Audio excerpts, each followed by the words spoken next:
Hmm. So I'm thinking, how I don't think intuitive eating is for me because I love to eat. Yeah. I do. I love to eat. I'm an eater. I enjoy my food. I think I am an emotional eater because if I'm bored, I'll reach for something. Or if I'm happy, I'll reach for something.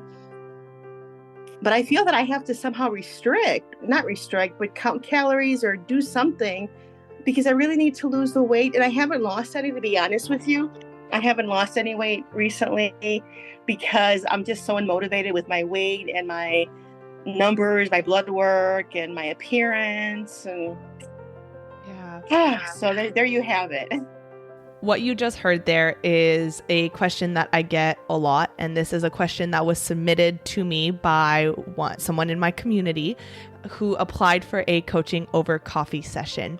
And this is a question that might be on your mind. The thought that I love the concept of intuitive eating. I want to eat without guilt, without shame. I want to feel free. I don't want to constantly obsess over food in my body, but I need to lose weight, or I'm scared I'm going to lose control and become even more unhealthy than I am now. There could be all of these fears and all of this resistance, and we are going to address that today. So I'm not going to chat too much, and I'm going to go right into our coaching session with one of our listeners, Becky. So is it okay if we use your first name, or we can? Sure, Yeah. that's fine. Okay, perfect. And have you heard like the podcast before and kind of Yeah, I love your podcast. It's amazing. Oh, It's good. amazing. You're amazing. You're an amazing young lady. Oh, Um, I just, listening to it, it all makes so much sense. But I don't know. See, I do have to lose weight. You can't, maybe you can't see here, but I am pre-diabetic. I had my blood work done recently and my cholesterol is slightly elevated.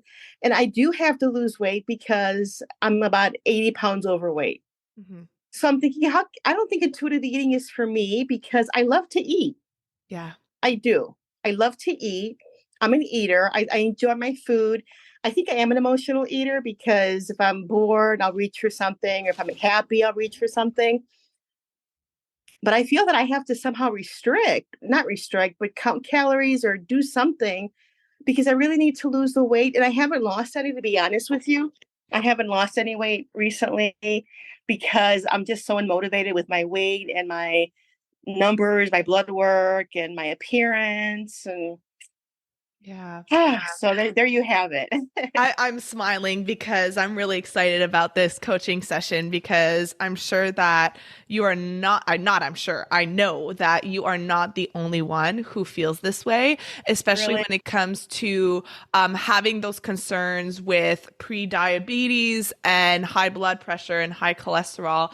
This is a Mhm. very common concern of like, how can I possibly eat intuitively and allow myself to eat all foods if I have these health conditions? And so I definitely want to dive into that because I think it's going to help a lot of people who are in that same position of thinking, I need to lose weight. So how can I Right, possibly eat intuitively? So right. let's go back to, when did you start struggling with your weight and with food? It all I always thought I was heavy, even as a child. Back when, this is before your time, way before your time, Sears used to have a catalog. And I always thought that I was a plus size child. And looking back at my pictures, I wasn't, but I was under the impression that I was a plus size.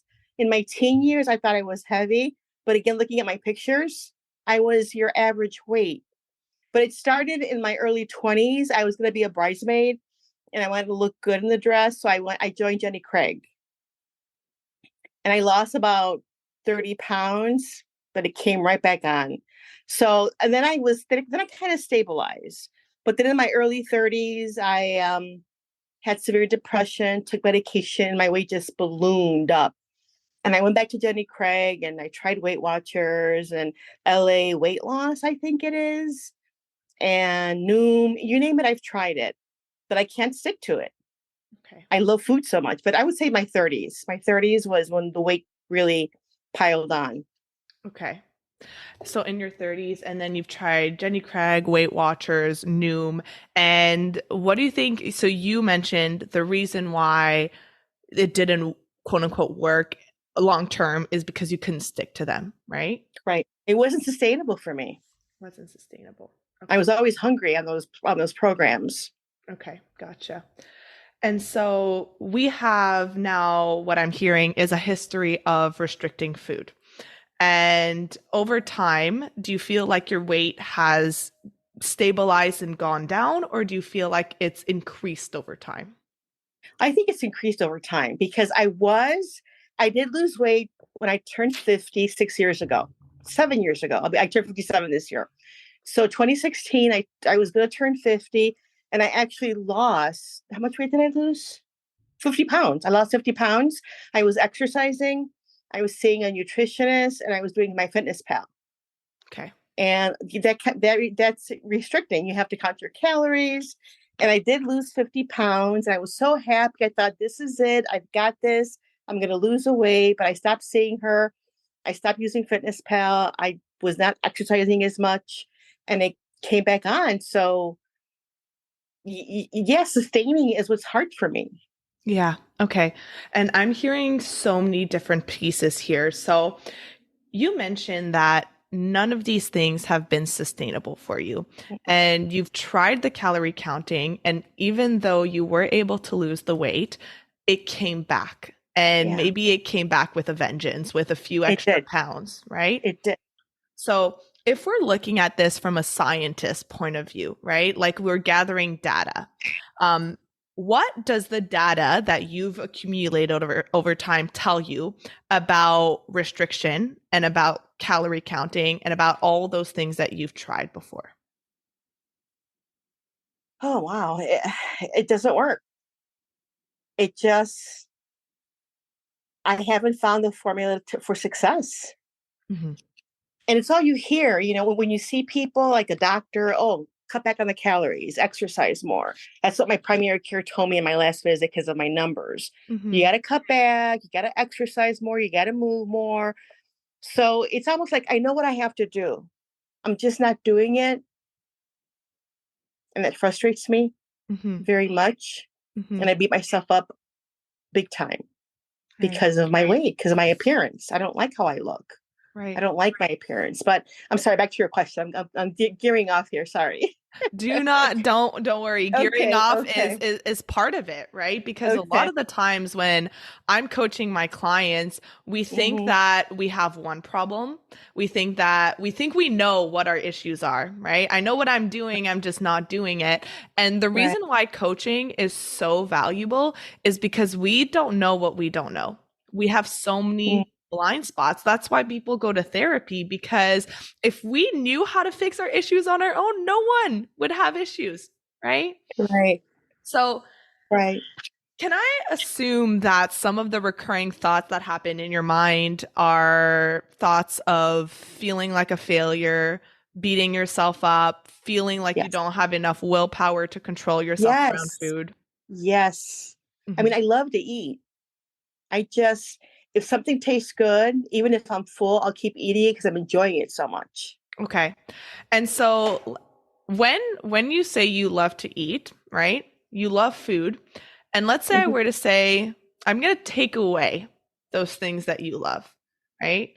I'm going to take away carbs. I'm going to take away sweets. I'm going to take away cookies. What does your body sense there? What happens in your mind and in your body? Fear. I feel fear because I can't imagine not being without carbs. Right. So when you focus on taking something away, what happens is your body starts to freak out, right? Mm. Because number one, it wants these things, right? And number two, when you're being told by a diet or by someone else or by an app that you need to cut back on something, even if it's just calories or points or a certain food, that's when the resistance and the rebellion starts Mm. to come in, right? Yeah. And so when you're in that moment and you are eating the food, give me a food right now that you tend to overeat. Because I'm assuming the reason why you feel like you're struggling with weight and with food is because not because you love food, but because you tend to overeat. Is that a right assumption? Yes, you're correct. what my sugar, sweets, Sweets. anything sweet, cookies or a pie or a piece of cake Hmm. or sugar. And I love my sweet. why do you think that you have a hard time stopping yourself when you're full with those foods? It soothes me, makes me feel better in the moment. And I know they say sugar, again, you hear so many mixed messages out there that sugar is like an addiction. You have to eliminate it and not eat it anymore to not have any cravings. You have to abstain. And it's just a lot of information out there. That's, I mean, is it correct? Is it incorrect? But I just enjoy it so much because it makes me feel better. I mean, I reach for it if I'm bored. I reach for it if I'm feeling lonely. I reach for it if I'm happy. Maybe I'm an emotional eater. I don't know. Hmm. Wow, Yeah. I hadn't thought about that. Hmm. And do you think that if what we're dealing with is emotional eating, right, which happens inside your head, it's number one, sometimes it's because you're lacking the emotional regulating tools to feel those negative emotions. Do you feel like when you feel stressed, when you feel lonely, when you feel bored, when you feel upset, you have a hard time allowing yourself to feel those feelings? And so what's easier is I'm going to numb and distract myself with these Yeah. foods. Oh my gosh. Yeah, you're right. I don't allow myself to feel my emotion. I smother them with food. Wow. And it's so interesting because I was just on a coaching call with my Food Freeman Academy clients about an hour ago. Uh-huh. And we were talking about emotional eating because that's a huge one. And we got down to the root cause of what was triggering one of my clients' emotional eating. And it goes back to when she was 14 years old. Wow. And so when we really address the reason why we eat, how we eat, it is so much deeper than a lack of willpower. It requires so much more than just slapping a band aid and telling you you've got to lower your calorie intake, right? Because have you ever done any work to address the emotional piece of it? No. Why you tend to turn to food every time you're emotional? No, I really haven't. No. No. And what are you afraid is going to happen if you allow yourself to feel those negative emotions instead of turning to food?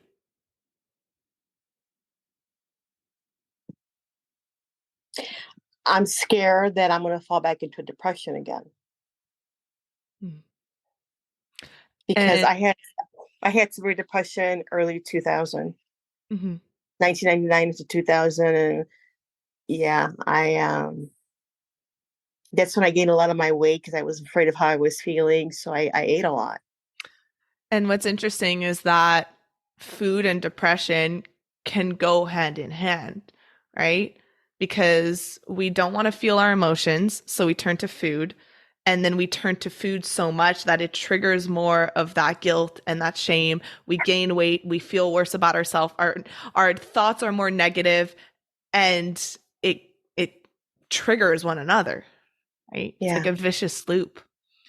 right. And would you say that you avoiding your feelings and turning to food instead has been a productive coping skill? It's been making you feel better, it's been improving your life. No, not at all. It's a temporary fix. At the moment that I'm eating my sugar or a pizza or whatever it is, it tastes good. Oh, I feel so good. But then after the fact, no, it's not. It's very negative. It's a negative coping mechanism. Okay. So we've addressed one piece of it, right? There's so many more pieces, but we've addressed one piece is you haven't learned, number one, how to feel your negative emotions because a big reason why people are so afraid of feeling negative emotions. So what they do is they buffer.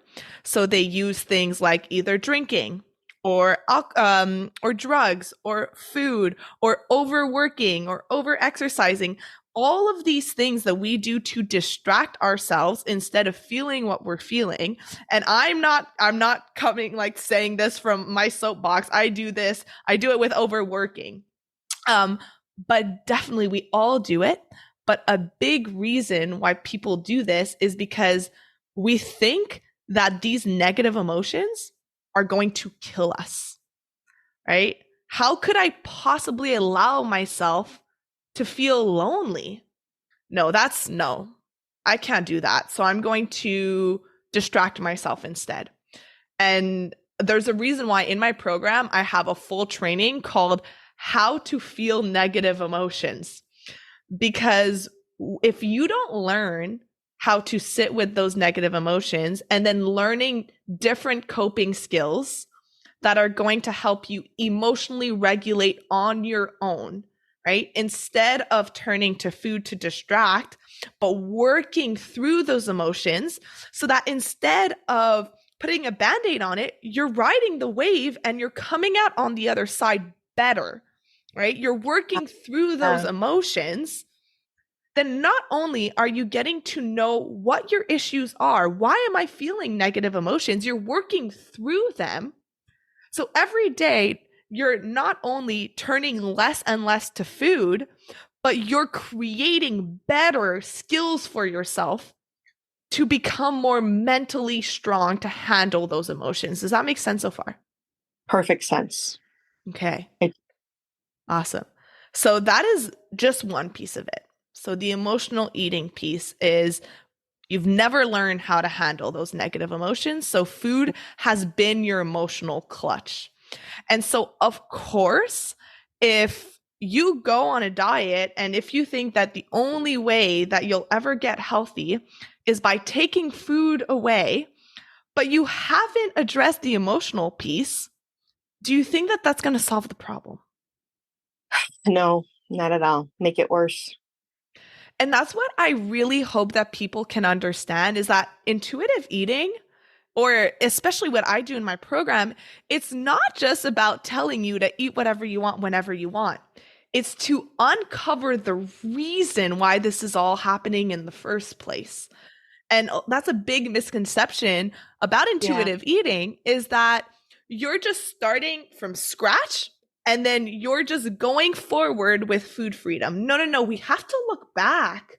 We have to heal from the diet mentality. We have to heal from the wounds that are causing you to be where you're at today so that you can move forward with a better mindset around food and your body.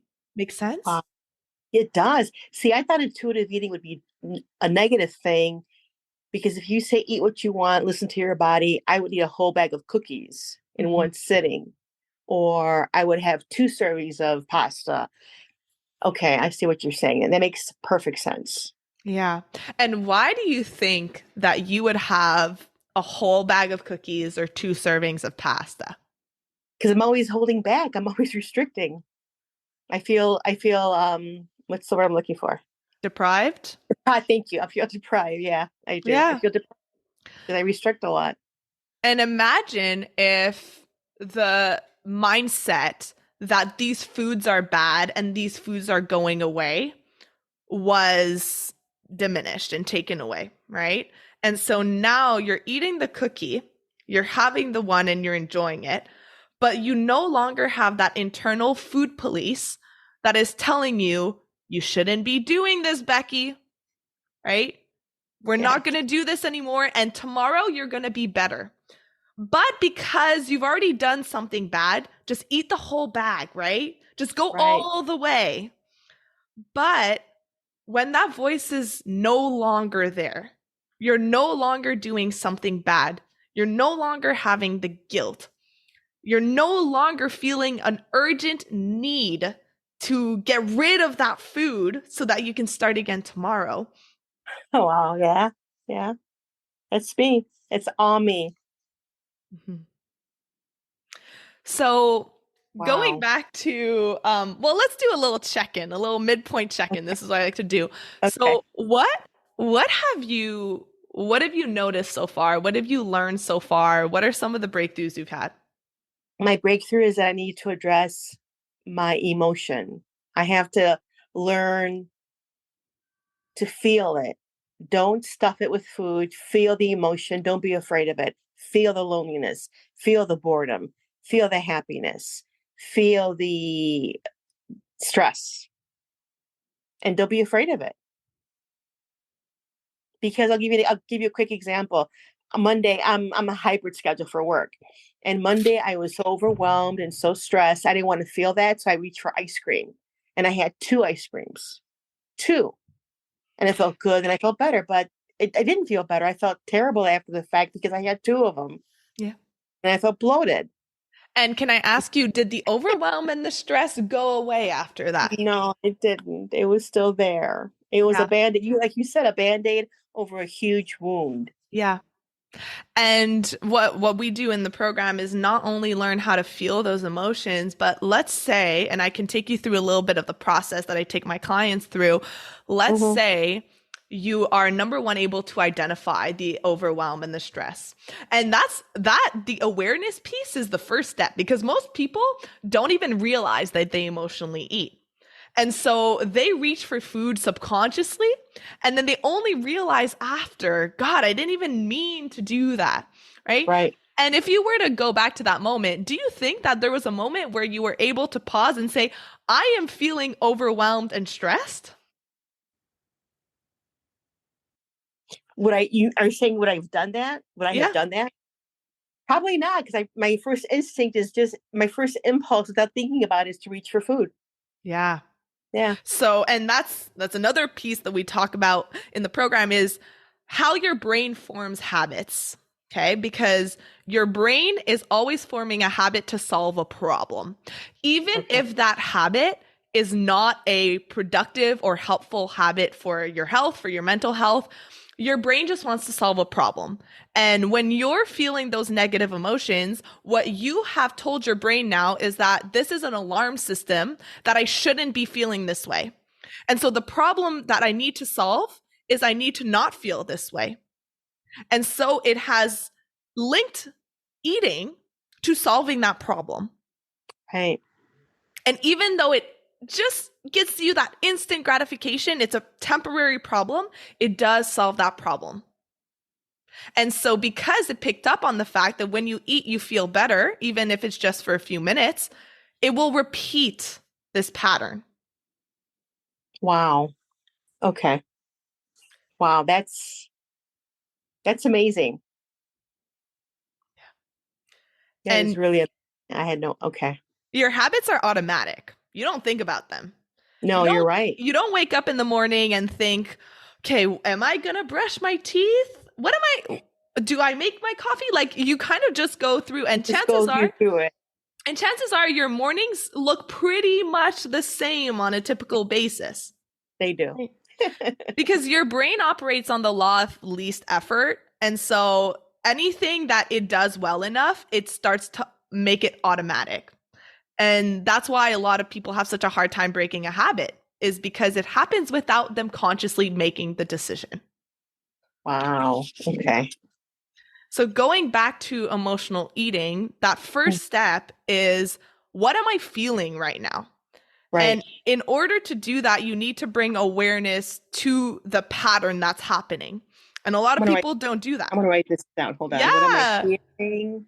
What am I feeling? Awareness. Okay. Thank you. Yeah. And a lot of people, they don't do this step because when emotional eating happens, or when overeating happens, or binge eating happens, instead of looking at that behavior with curiosity, they look at it with shame.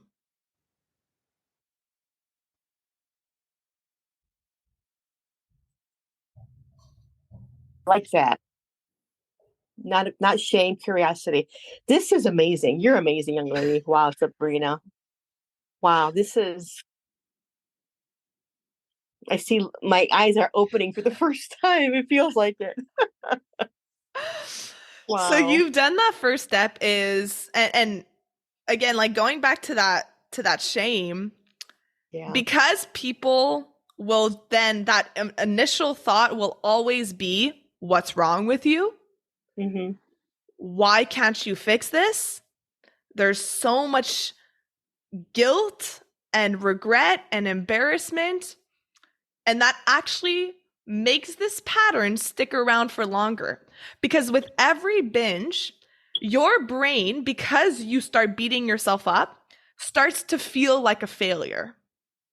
And so Yeah. if it becomes part of your identity that you are a failure, your brain is going to start creating more situations in your life to prove that identity that you have. Okay.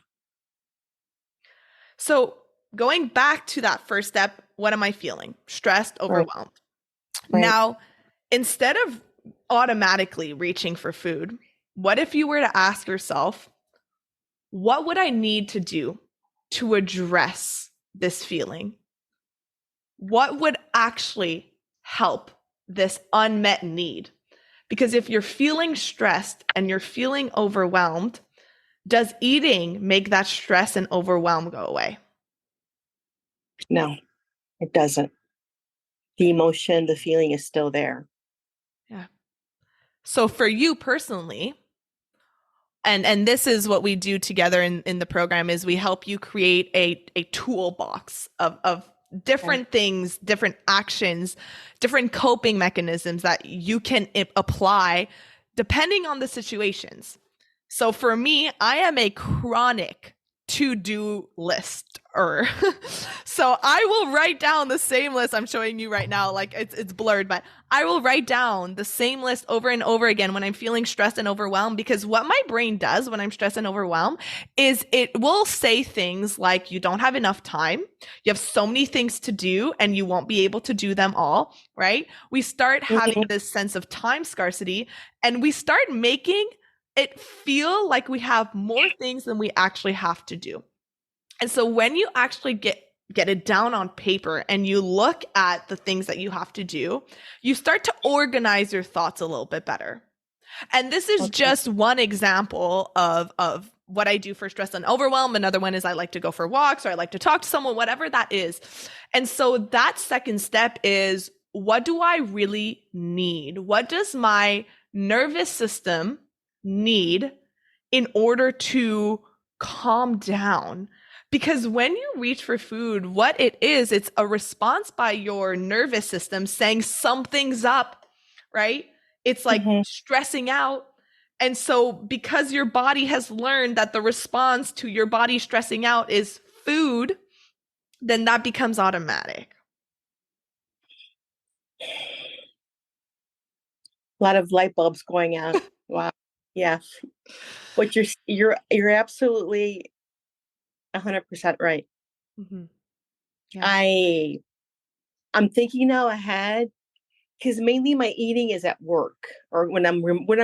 When I'm Mm-hmm. working either here at home or at the office, that I reach for food. And what I do is I'll bring the food to my computer and I'm working and eating, working and eating. I could literally just get up and take a walk and clear my head because that's what I really need at that moment, not food. I just need like a breather. I need to breathe and calm my system down. Mm-hmm. Yeah. And it's it's kind of it's crazy because emotional eating is only one of the principles of intuitive eating. And I understand why you came on this call and you were so convinced that how could intuitive eating ever work to help me lose weight and get Right, healthy, right? right. Because maybe you thought that intuitive eating is just eat whatever you want and don't care about your health, right? That was my understanding. Yes, it was. Yeah. I'll admit. No, that's okay. That's a lot of people's misunderstanding of it. And that's why I have this podcast, because if people were to look at my clients who walk away from the program and they're healthier, they have better habits, they have better coping mechanisms, they're not turning to food anymore, it almost like there's a disconnect. People don't understand, how do you get from being a chronic dieter who struggles with food to that point if all you do in the middle is eat whatever you want? Right. And there is so much more that goes into it, because so we've addressed emotional eating, but one thing we haven't even touched on together is the all or nothing mentality that you have with food. Yes, I do. Oh my gosh. Yes. How did you know? How did you know I had? Believe it It's or black. not, I It's see black. this a lot. I do it perfectly, or I don't do it at all. That's me, all or nothing, definitely. Yeah. And you are not a unique snowflake when it comes to that. Every single one of my clients, we have to work through that all or nothing mentality. Because if you had a donut in the morning, it Mm, does not mean that you can't have a salad for lunch if that's what you feel like having. But as long as that all or nothing mentality remains, then your brain, it's like a switch that goes off. And just because I've had a quote unquote bad food, well, right. then might as well, my whole day is thrown out the window. It's the same thing as like if I were to crack my phone, well, might as well keep throwing it against the wall until it breaks. Oh man, no, I wouldn't do that. Oh my goodness. Wow, okay. Yeah. Hmm. Yeah, if I cracked my phone, I would not be throwing it against the wall to make it worse.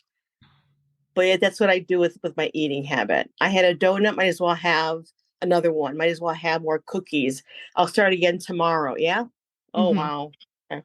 Yeah. And so I'm trying to pull up right now the form that you filled out when you applied for this coaching call because Yeah. I wanted to let's find it over here. So when you mentioned your struggles, okay? Yes. You Yeah. mentioned one of the things was emotional slash stress eating. Do you think that more dieting and more food restrictions will fix that or make it No, worse? make it worse. Okay. Make it much worse. Okay. You said another thing. You struggle with constantly thinking about food. Do you think that more dieting and more restriction will fix that or make it worse? Oh my gosh, make it worse.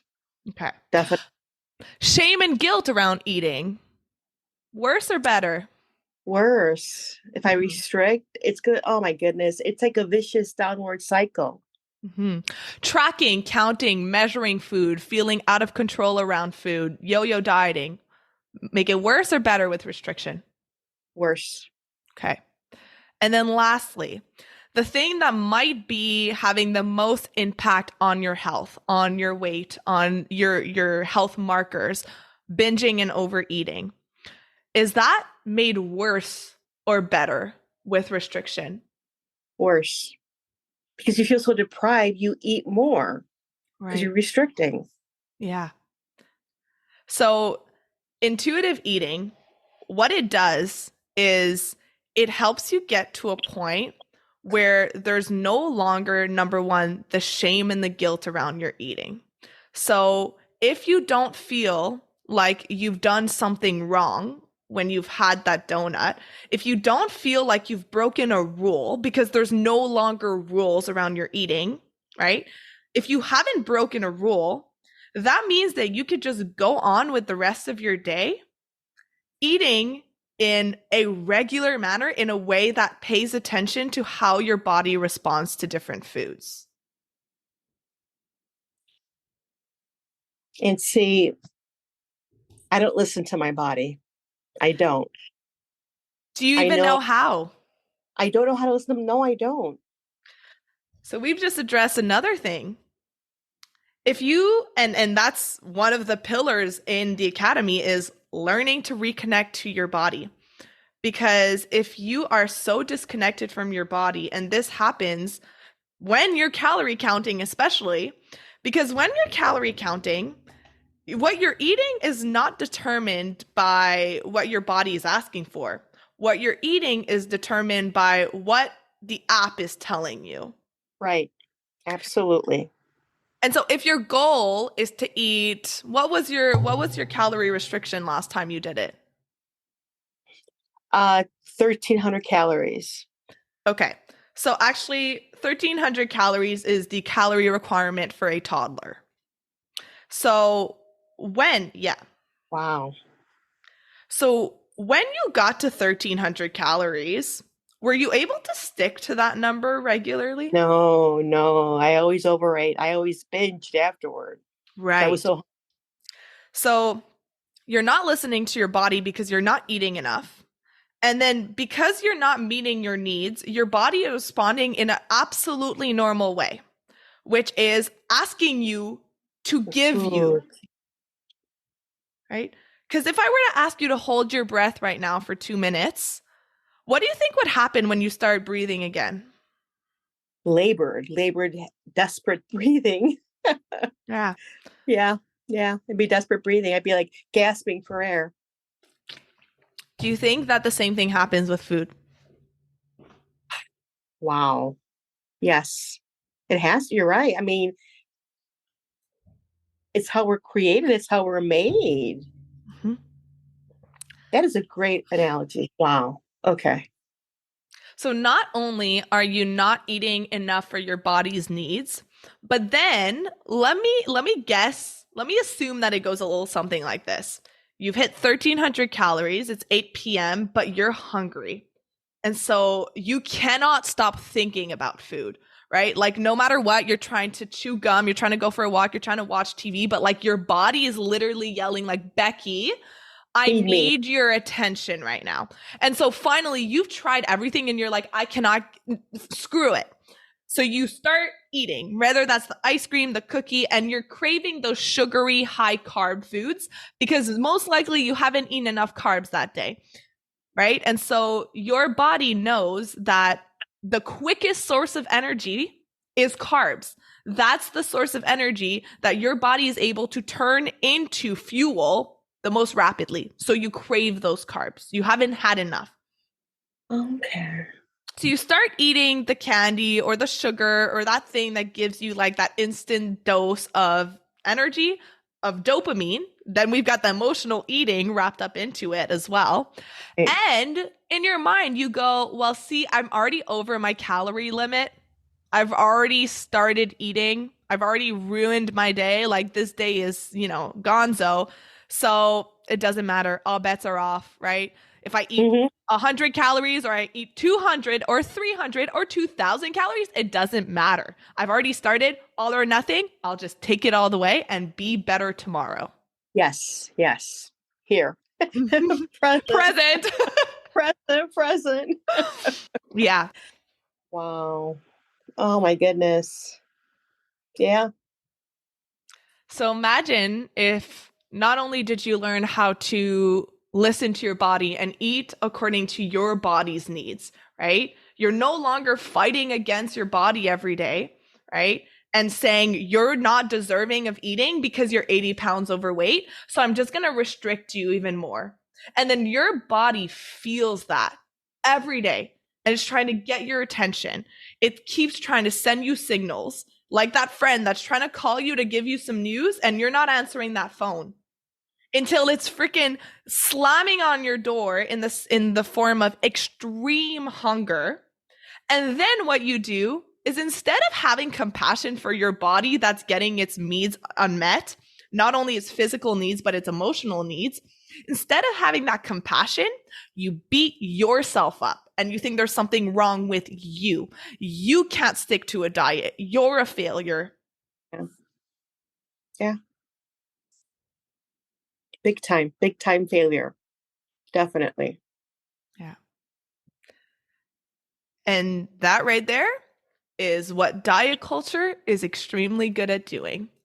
Instead of people realizing that dieting was meant to fail you, it's the only product or system that you will buy into either with your money or with your time or with your energy. And then when it doesn't work, you will blame yourself Right. instead of the system. Yep. Imagine if you went to go buy a car and I said, "Becky, this car only works 5% of the time. And within a couple of weeks, it's going to stop working. It's going to fail." Would you buy that car? No, never. Right. Never. Dieting has the same success rates. Is buying a lemon of a car. Wow. Yeah. And so if you've been doing the same thing over and over again, the restriction and the dieting, and getting the same results, but gaining weight over time and having high blood pressure, high cholesterol, those health markers that are actually go hand in hand with dieting. Dieters are shown to have higher of those health markers than intuitive eaters. If doing the same thing over and over again has not worked for you, what do you have to lose by trying a different approach? Nothing. Nothing. Just it might be a gain for me. A big gain, a big win, which is what I want. I want to take better care of myself. I do. Yeah. I do. And I want you picture yourself 3 months from now, 4 months from now, 5 months from now, and you are eating by listening to your body, right? You eat when you're hungry, you stop when you're full. You're no longer emotionally eating. You no longer feel out of control around food. You can trust yourself around food. You feel quote unquote normal around food. How would that change things for you? Oh my goodness. I'd be free. It'd be liberating not to think of food constantly, not to criticize myself, not to judge myself negatively. It'd be liberating. It'd be wonderful. What would you be doing differently? I wouldn't be restricting. I wouldn't be binging. I wouldn't have that all or nothing mentality, black or white, perfection. Well, yeah, like you said, I'd be listening to myself for a change instead of putting myself to the side and blocking what I have to say and using food in its place. Listening to myself. Wow, that's all these light bulbs going out in my head right now. It's like freedom. It'd be freedom. It really would be. And how would I'd that be feel for you? free of food. Yeah. And how would that feel for you? It'd be wonderful. Something I haven't experienced in many, many years. To be free and not have food have that control or power over me. That would be amazing. It would feel I can't find the words for it. Wow. It'd be incredible. Mm-hmm. Incredible.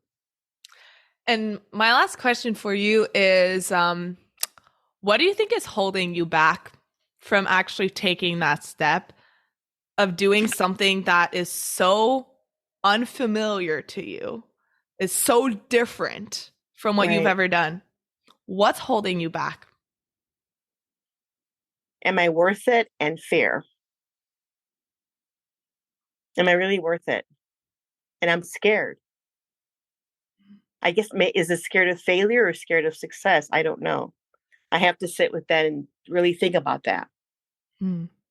So let's address that fear, because if you weren't scared, I would think there's something wrong with you, because Oh, everyone who decides to stop dieting is scared. There's no doubt about that. Because what is the most scary for you? I think the scary part is not restricting, not cutting back, not eliminating. It's all I've known. Has it worked? No, no, it hasn't. Yeah. And it is definitely scary if you're doing this on your own, because where do you even start? And a lot of people, what they'll do is they will start eating all the foods and bringing it all back all at once. That'd be And me.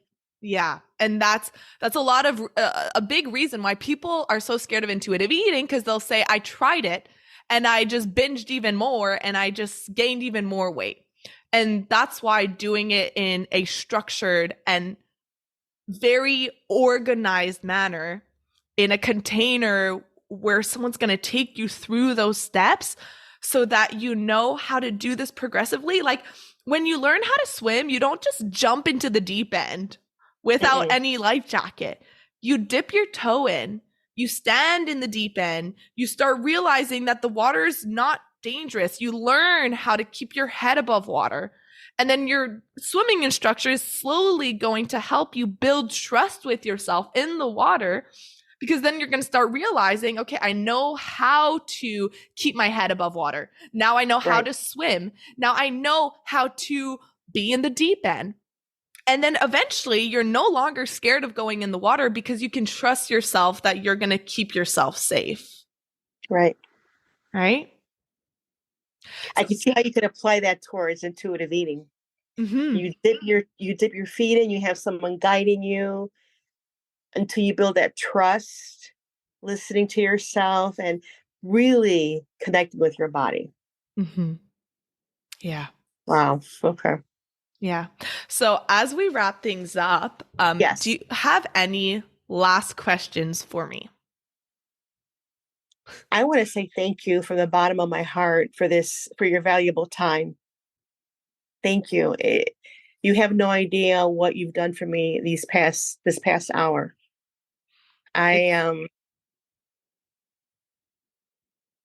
Wow. I'm very touched for your time, and your time is valuable, and I thank you. I really, really appreciate it.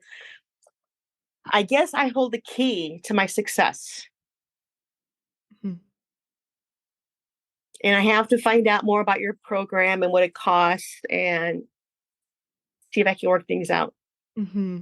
Absolutely. And the Food Freedom Academy will be opening. I don't know when this is going to be released exactly, but mid-May. So we're opening the doors very, very soon. So I'd be happy to tell you all about the program and see if this would be a right fit for you. But I want to thank you for your time and being so coachable, because that's one thing that for anyone who is like considering the Food Freedom Academy, you have to, like, the more coachable you are, God, you are going to skyrocket your relationship with food, because you were like a blank slate.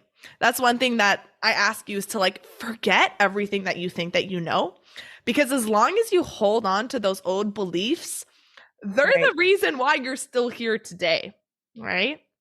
So when you are willing to be coachable and to absorb as much of the tools and the knowledge that I'm going to share with you, you are unstoppable. Unstoppable. I would love that. Yeah. I would love that. Well, thank you so much for coming on today's Coaching Over Coffee. Honestly, I love doing these sessions. They like just coaching people in general. If I could do this all day long, you can probably see how excited I am. I love doing this. It's your passion. It is my passion. It's your passion. Yeah. Yeah. And you've done so much for me that dieting hasn't done for me in years. You've given me hope. You have. And